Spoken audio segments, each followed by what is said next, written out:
My YouTube channel English education. दोस्तों, आज की इस वीडियो का हमारा टॉपिक है फ्यूचर परफेक्ट टेंस। पिछली वीडियो हम लोगों ने कवर किया था फ्यूचर कंटिन्यूअस टेंस को। तो हमेशा की तरह पहले हम लोग अफर्मेटिव के पार्ट को पढ़ेंगे। फ्यूचर परफेक्ट टेंस की हिंदी होती है भविष्यकाल पूर्ण। ऐसा भविष्यकाल, ऐसा आने वाला समय जो पूरी तरह से पूरा होगा, पूर्ण रहेगा। इसमें ऐसे कामों को हम लोग बोध में ले आएंगे। ऐसे कामों का बोध होगा जो पूरी तरह से समाप्त रहेगा और वो उसका समय जो होगा वो फ्यूचर परफेक्ट का होगा, फ्यूचर का होगा।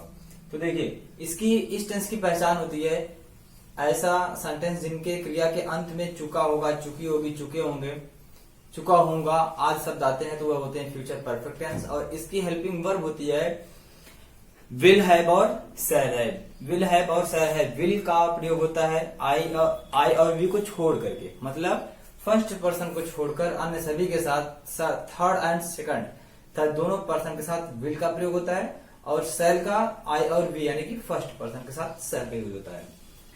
तो इसका सब पहले हम लोग स्ट्रक्चर देखेंगे। सबसे पहले आपको लिखना है सब्जेक्ट, फिर हेल्पिंग वर्ब, मेन वर्ब की थर्ड फॉर्म, फिर ऑब्जेक्ट। ये इसका स्ट्रक्चर है। तो आइए इसके एग्जाम्पल को हम लोग देख लेते हैं। पक्षी आकाश में उड़ चुके होंगे। पक्षी आकाश में उड़ चुके होंगे। The birds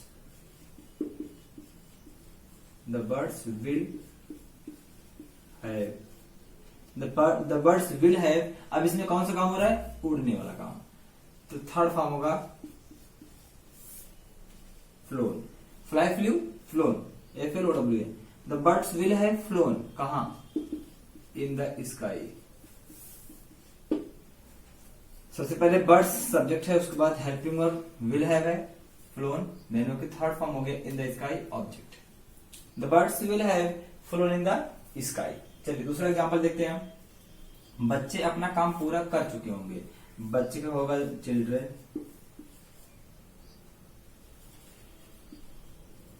children will have. अब क्या करना? पूरा करना, कंप्लीट, कंप्लीटेड। कंप्लीटेड अपना काम कर जाएगा दियर, थर्ड पर्सन है ना, दियर वर्क।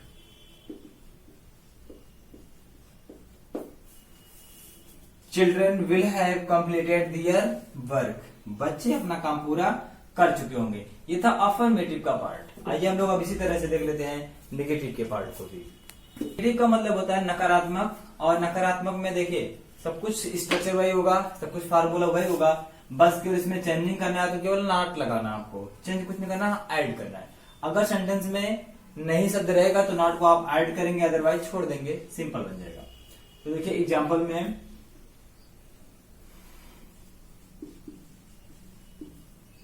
जानवर खेत में फसल नष्ट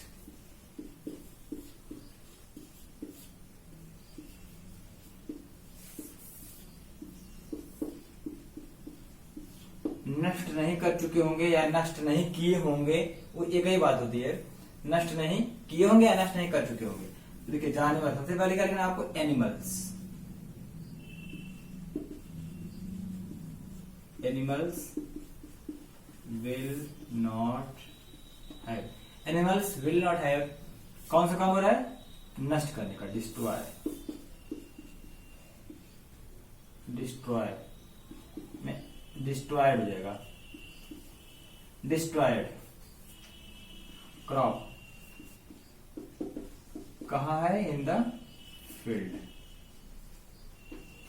देखिए सबसे पहले आपको लिखना था सब्जेक्ट, हो गया एनिमल्स, फिर helping verb will not have. आपको मैं बार बार एक चीज बता रहा हूं, जहां पे हेल्पिंग वर्ब टू सिलेबी होगी, मतलब दो वर्ड में होगी, वहां पे नेगेटिव हमेशा नॉट जो होता है दोनों के बीच में होगा, यहां नहीं होगा, दोनों वर्ड के बीच में होगा। हेल्पिंग वर्ब का जो दो वर्ड होगा उन दोनों के बीच में नॉट होगा। विल अलग है, हैव अलग है, दोनों हेल्पिंग वर्ब है, दोनों के बीच में नॉट होगा। डिस्ट्रॉयड मेन वर्ब की थर्ड फॉर्म हो गया। क्रॉप माने फसल, इन द फील्ड माने खेत में। चलिए एक एग्जांपल तो हो गया आपका, दूसरा देखते हैं।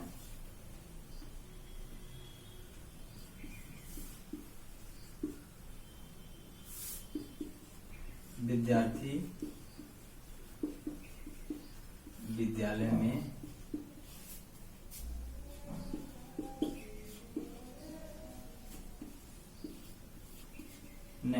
पहुंचे होंगे, नहीं पहुंचे होंगे या नहीं पहुंच चुके होंगे, वो दोनों एक ही बातें हैं, लिखने का तरीका अलग अलग है।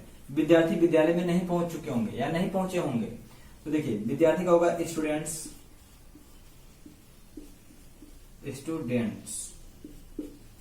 Students will not have, will not have अब कौन सा काम है, पहुंचने वाला, अराइव्ड कहां है, in the school. Students will not have arrived in the school, विद्यार्थी विद्यालय में नहीं पहुंच चुके होंगे। अब हम लोग को देखना है इंट्रोगेटिव के पार्ट को, तो आइए उसको भी देख लेते हैं, इंट्रोगेटिव को भी। इंट्रोगेटिव का दो पार्ट होता है, पहला होता है एस आर नो टाइप और दूसरा होता है डब्ल्यू एस टाइप। हमेशा आपको बता रहे हैं एस आर नो टाइप का मतलब होता है ऐसे सेंटेंस जिनका हम उत्तर हाँ या नहीं में दे सकते हैं। ऐसा सेंटेंस होगा जिसका उत्तर आप देने के लिए आपको केवल हाँ या नहीं बोलना होगा, तो वो होगा एस आर नो टाइप। और एस आर नो, तो इसका हम लोग पहले स्ट्रक्चर देखेंगे। स्ट्रक्चर में क्या होगा, सबसे पहले लिखना आपको विल या शैल, विल या शैल के बाद तुरंत आप लिखेंगे सब्जेक्ट को, उसके बाद हैव। जब हेल्पिंग वर्ब टू सिलेबी होती है, मतलब हेल्पिंग वर्ब में दो वर्ड होते हैं, तब इंट्रोगेटिव में हमेशा एक वर्ड पहले होता है और दूसरा वाला सब्जेक्ट के बाद होता है। ये आपको हमेशा हर टेंस में याद रखना होगा। हेल्पिंग वर्ब में विल शैल पहले होगा, विल या शैल का यूज आपको पता होगा। फर्स्ट पर्सन में शैल लगेगा, बाकी सब में विल लगेगा। सब्जेक्ट होगा have, main with third form plus object, और इंट्रोगेशन मार्क लास्ट में लगाना होगा। चलिए देखिए, क्या बिल्ली, क्या बिल्ली ने दूध पी लिया?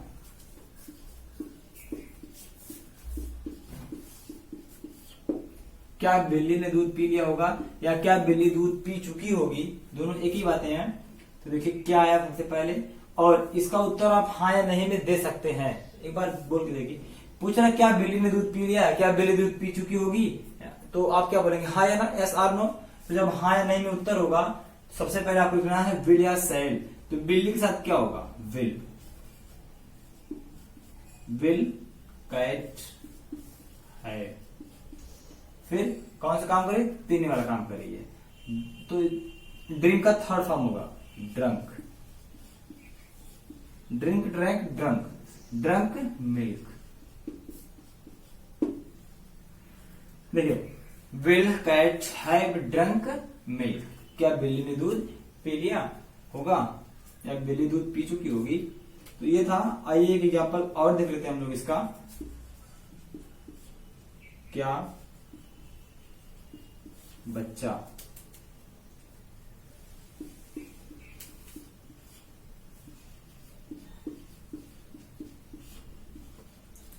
रोया होगा या क्या बच्चा रो चुका होगा। तो आपको तो हमेशा बता रहे हैं रोया होगा या रो चुका होगा। अगर इस तरह से आ रहा है तो आप कंफ्यूज बिल्कुल नहीं होंगे। तो देखिए विल चाइल्ड है, विल चाइल्ड है, वीप का थर्ड फॉर्म वीप्ड, क्या बच्चा रोया होगा। दोस्तों ये था इंट्रोगेटिव का यस आर नो टाइप यानी कि फर्स्ट पार्ट। अभी हम लोग को देखना है इंट्रोगेटिव का डब्ल्यू एस टाइप भी देखना है, तो आइए उसको भी देख लेते हैं डब्ल्यू एस टाइप को। इंट्रोगेटिव के हम इंट्रोगेटिव में देखेंगे डब्ल्यू एस टाइप को। डब्ल्यू एस टाइप का मतलब होता है ऐसे सेंटेंस जिनका उत्तर आप हाँ या नहीं में बिल्कुल नहीं दे पाएंगे। हाँ या नहीं में नहीं दे पाएंगे तो इसका मतलब उसका आंसर देने के लिए हमें कुछ बातें बोलनी पड़ेगी जो सेंटेंस में दिया रहेगा। तो उसका हम लोग ट्रांसलेट इंग्लिश में करेंगे। सबसे पहले हमें लिखना होगा डब्ल्यू एस वर्ड, उसके बाद हेल्पिंग वर्ड जो कि दिया है विल या शैल, और उसके बाद है सब्जेक्ट, उसके बाद है, फिर मेन वर्ब की थर्ड फॉर्म और ऑब्जेक्ट, लास्ट में इंट्रोगेशन मार्क लगाएंगे। देखिए इसका एग्जांपल क्या है, उसने तुम्हारी सहायता क्यों की होगी, उसने तुम्हारी सहायता क्यों की होगी, तो बीच में आ गया व्हाई, क्यों। जब कोई भी इंट्रोगेटिव वर्ड बीच में आएगा आप इससे पहचानेंगे तो आप उसका उत्तर हाँ या नहीं में नहीं दे पाएंगे। तो आप सबसे पहले उस क्वेश्चन वर्ड की इंग्लिश लिखेंगे व्हाई, व्हाई हो गया। व्हाई के बाद विल या शैल, विल या शैल में से यहाँ पे क्या होगा, उसने का मतलब वह होता है, तो यहाँ पे होगा विल, विल ही है, विल ही है, वाई विल ही है। Main verb third form, main verb क्या है, सहायता करना, हेल्प, हेल्प। अब उसके बाद ऑब्जेक्ट क्या, किसकी है, तुम्हारी, हेल्प्ड यू, बस हो गया। Why will he have helped you, क्या होगा, उसने तुम्हारी सहायता क्यों की। चलिए हो गया। आइए दूसरा देखते हैं, अध्यापक कमरे में क्या क्या पढ़ा चुके होंगे। क्या अध्यापक कमरे में क्या क्या पढ़ा चुके होंगे, आपसे पूछ रहा है, तो आप इसका उत्तर हाँ या नहीं में तो दे नहीं पाएंगे। इसका उत्तर देने के लिए आपको बोलना पड़ेगा हिस्ट्री, ज्योग्राफी, केमिस्ट्री जो भी है तो बोलना पड़ेगा। तो उसका मतलब क्या है, सबसे पहले हम इंट्रोगेटिव वर्ड क्या कहेंगे, क्या की इंग्लिश लिखेंगे,